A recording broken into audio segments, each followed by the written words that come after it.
Hello and welcome to Access Asia. I'm Delano D'Souza. Coming up, political chaos unfolds in South Korea after the president declares martial law. The move short-lived after it was blocked in parliament. Muhammad Yunus calls for a united front to counter Indian aggression, which he claims is undermining efforts to build a new Bangladesh. The statement comes as relations between the two sides sink to new lows. And it's turning out to be an Asian affair as two grandmasters from the continent battle it out at the World Chess Championship underway in Singapore. But we begin in South Korea, where President Yoon Suk-yeol's move to impose martial law has spectacularly backfired. It was in place for a brief 6 hours and resulted in opposition lawmakers streaming into parliament in defiance before the move was ultimately reversed by the National Assembly. The risk of martial law triggering fear of dark authoritarian days when military rule led to human rights abuses in South Korea. For more on this story, we can go across to Yenna Lee, standing by in Seoul for us. Yenna, the recent action from the president was a reminder of a very dark period in South Korea's history, one that remains fresh in the minds of many. Absolutely. Martial law is not a foreign concept to South Koreans. The elder generations will remember it vividly, and the younger ones have all learnt about it in school because it's been imposed in the country over a dozen times in history, notably during the Korean War, but also afterwards when dictators tried to impose their rule on the people. Syngman Rhee first imposed it in 1948, again in 1952. He was South Korea's first president, and it was during the era of the Civil War. But in 1960, he imposed martial law again against protesters who wanted him out of office. A year later, a man called Park Chung-hee seized power in a coup, and the authoritarian leader would go on to use martial law multiple times himself in a bid to quash dissent. He was later assassinated by his spy chief, and a year later, another man, a general, Chon Doo-an, rose to power also in a coup. He declared martial law from 1979 to 1981. That was the last time South Korea had used martial law. That decree, though, led to a bloodbath. Students organized protests, notably in the southwestern city of Gwangju, and the crackdown was merciless. To this day, the death toll is unclear. Hundreds, if not thousands, of people were killed. So the words martial law reminds Koreans of these dark times where the freedom of assembly, the freedom of diverse political views, and the freedom of speech were trampled on. Curfews were imposed back then to stop protesters from organizing, and charities as well from doing their work. During the dictatorship era, police were walking up and down the streets and measuring the length of women's skirts and also the length of men's hair. So that is really hard to imagine in the Korea we all know today. Yenna, it seems that democratic forces ultimately prevailed during this recent episode. What does it tell us about the institutions in place in South Korea? Well, the Speaker of South Korea's National Assembly summed it up like this. He said, the night of the 3rd confirmed that Korean democracy cannot be destroyed with guns and knives. That is the legacy of the strength of our democracy, one that was built by our people, end quote. Despite that surprise declaration of martial law on Tuesday evening and a decree banning political activity, free press and demonstrations, journalists worked throughout the night. Citizens gathered outside the National Assembly in protest, and MPs rushed into Parliament to hold an emergency vote. So the institutions are solid. Even within the army, there seems to be some resistance, or at least a lack of coordination. If we look back at the night of the 3rd, around 300 soldiers did show up at the National Assembly, and they attempted to block the entrance and activity there. There were light scuffles, there was some tear gas, and there were helicopters roaming the sky. Yet 190 lawmakers did make their way inside. No politician was arrested or taken away. So it was a bloodless 6-hour mess, if you will, and that has led to one of the biggest political crises this country has seen in years. South Korea's democracy is relatively young. It's strong, but it's not without its problems, though, I have to say.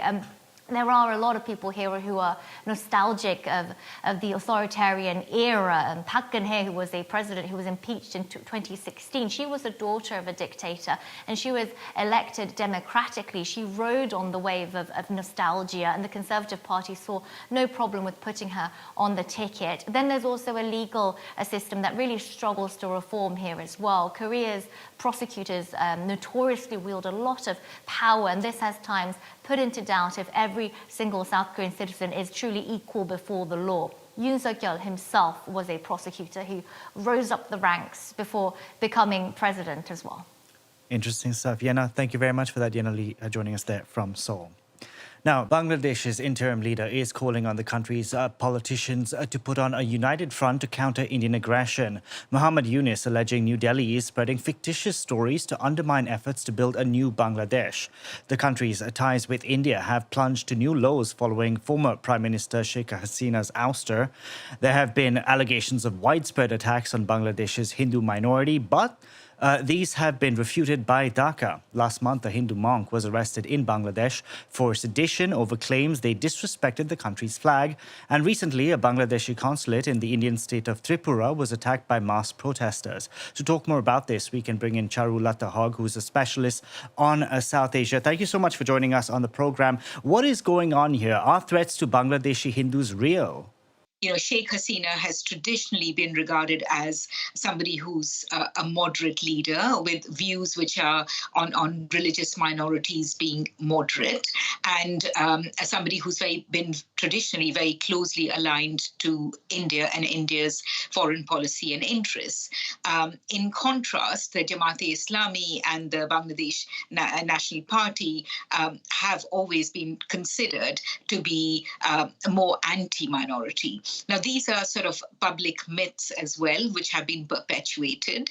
It is true that there have been a level of tensions in relation to the minorities, which are the Hindus in Bangladesh, about for a number of years. They constitute about 10% of the population, and that has been a running thread within Bangladesh's struggle with secularism. And although it is not a secular country, it is an Islamic country, it does have the unique sort of positions, both politically and in terms of the way the country works, that it presents a more secular tradition.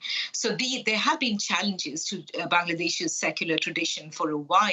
What does this mean in terms of India and Bangladesh's relationship? It's too early to tell. And really, neither country can afford to give up on each other. They share a 4,000-kilometer border. They have deep trade ties. They have mutually reinforced interests in terms of security. These are blips, I would say, within the sort of issues between the two countries at this moment. Charu, you're calling them blips, but some within Bangladesh are accusing India of an orchestrated campaign to undermine the interim government. This is a serious allegation, one that New Delhi is not going to take lying down.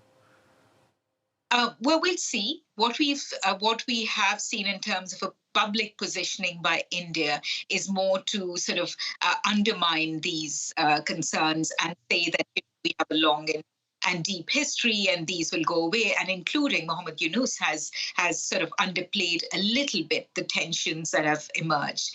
As I said, it's a little bit too early to say what is going to emerge, but ultimately the fact that Sheikh Hasina is in India at the moment and there's an extradition request for her only adds fuel to the fire in relation of in terms of India's role in sort of fueling tensions.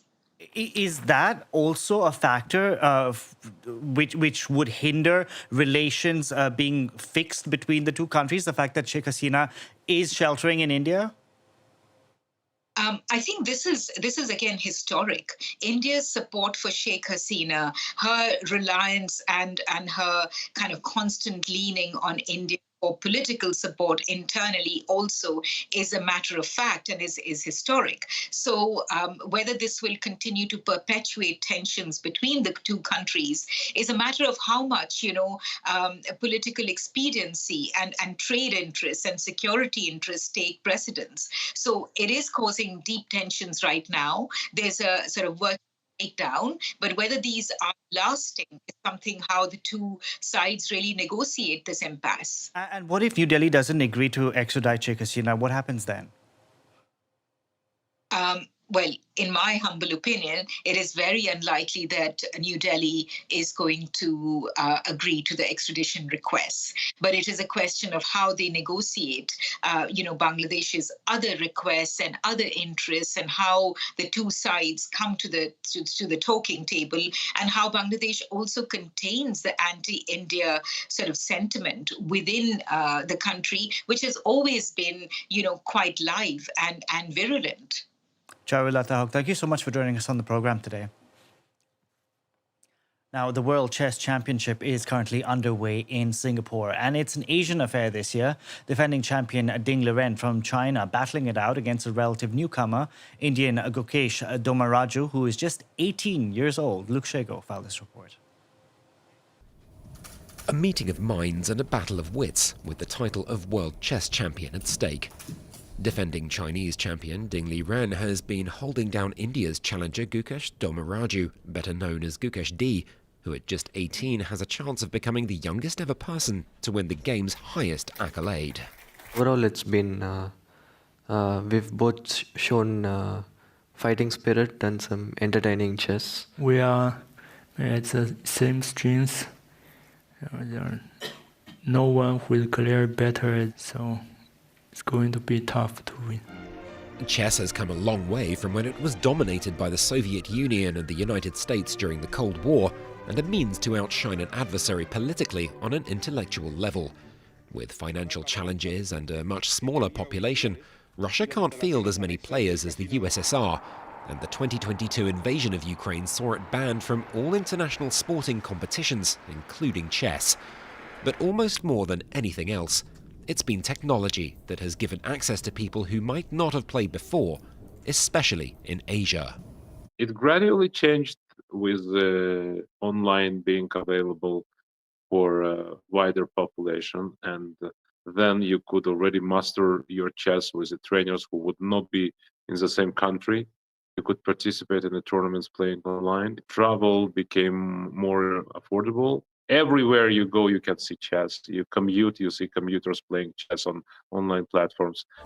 While state programs still have their place in feeding top-flight levels, it seems it's a pure love of chess that has seen more people than ever getting back into one of the oldest games in the world.